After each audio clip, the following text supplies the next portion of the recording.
Hello everyone, King Nelly Reviews here, and today we'll be talking about the classic old topic of character development versus character growth.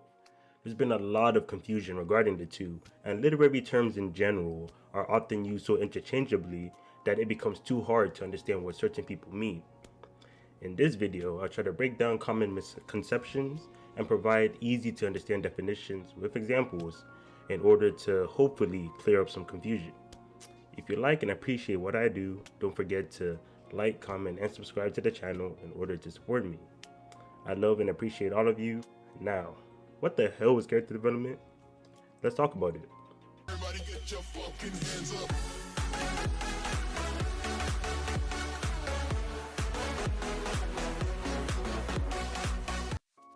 Character development often gets confused with character growth. This mainly stems from the word development itself.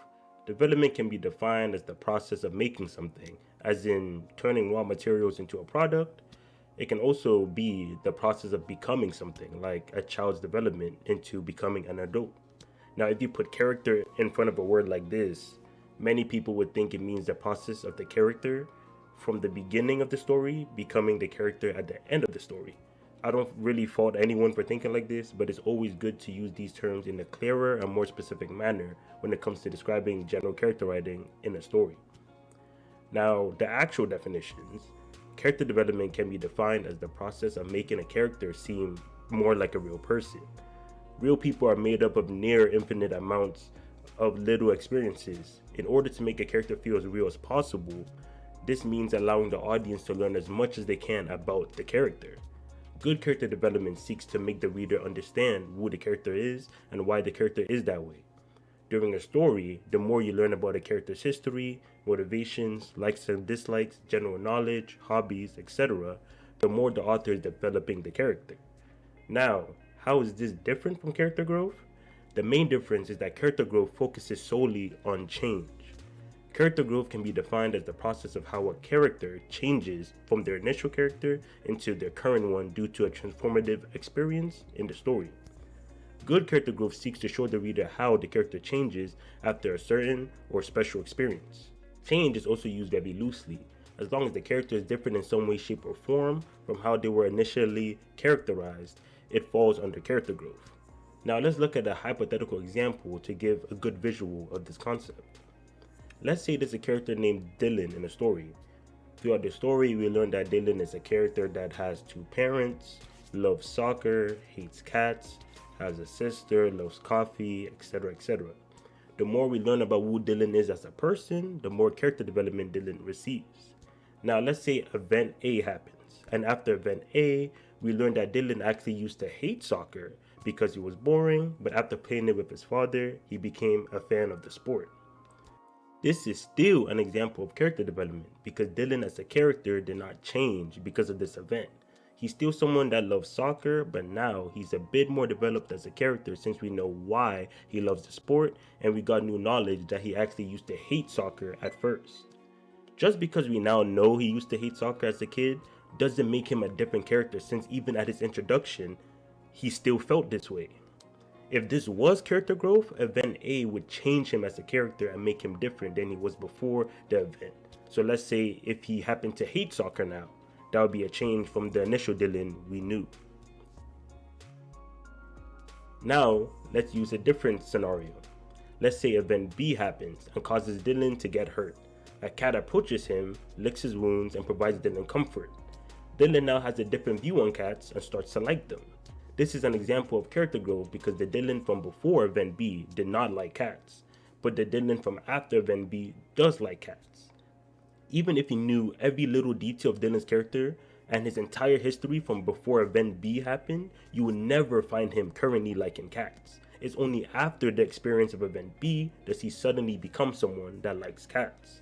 If this was character development, we would get something new about him as a character or have added context to his previously established traits instead of having him change as a character. For example, let's say we learn that Dylan's sister got hurt because of cats and now he hates them. That would be character development because that's new information we never knew, but he still didn't change his stance on cats. He still dislikes them.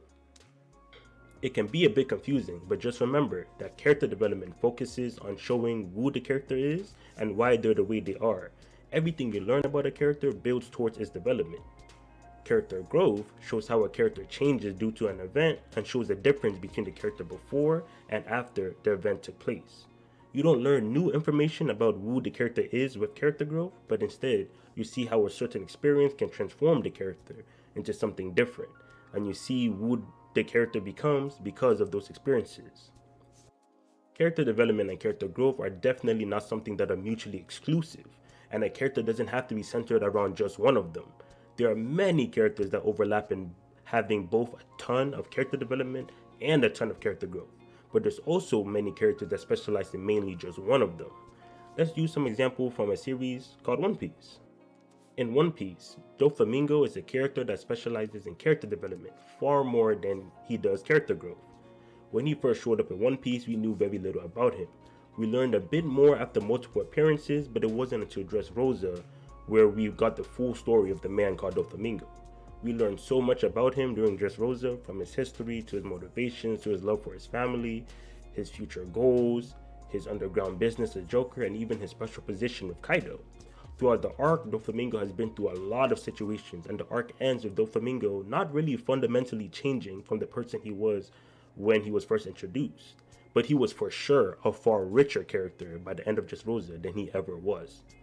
Of course, this doesn't mean Doflamingo showed absolutely no signs of character growth, but it was very clear Oda wanted his audience to see the full extent of who and what makes Doflamingo Doflamingo. His focus on character development over character growth in this instance shows that he didn't create the character to show him change and transform from who he originally was. Instead, he just slowly peeled the layers of Doflamingo's character for his audience to enjoy, and he quickly became one of the biggest fan favorite characters of the entire series. On the other side of the spectrum, we have Koby. Koby's a character that specializes in character growth far more than character development. Koby was initially shown to be a spineless, pushover, and cowardly character that cries a lot, but he still had big dreams of joining the Marines and becoming an admiral. After his meeting with Luffy, Koby changes drastically.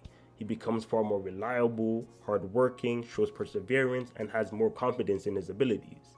The more we see Koby, the greater the difference we see from the character initially shown in the earlier chapters to his current character. Again, this does not mean Koby showed absolutely zero signs of character development, but it's very clear that Oda is focusing far more on showing his audience the kind of character Koby is becoming thanks to his meeting with Luffy, as well as his experience with the Marines, instead of showing who Koby was as a person before meeting Luffy or just his general history. Koby as well ended up becoming another fan favorite among the fanbase due to how much he has changed and grew over the series. Both Doflamingo and Koby becoming very well-liked characters among the fandom, even with such different approaches in writing styles, show that lacking either heavy character growth or heavy character development doesn't immediately make one a bad character. As I wrap up this video, just remember that the next time you want to throw out no character growth or no character development as an insult to a character, just remember how dumb you could be sounding. There's many different approaches to writing good characters, so don't trap yourself mentally in a box. It doesn't help anyone and just makes you look like an idiot. Well, that's pretty much all I have for you guys today. Thank you all for watching, and hopefully I made things a little bit easier to understand. If you enjoyed the video, please leave a like, comment, and subscribe for more content. I heavily appreciate anyone who does. Until next time, peace.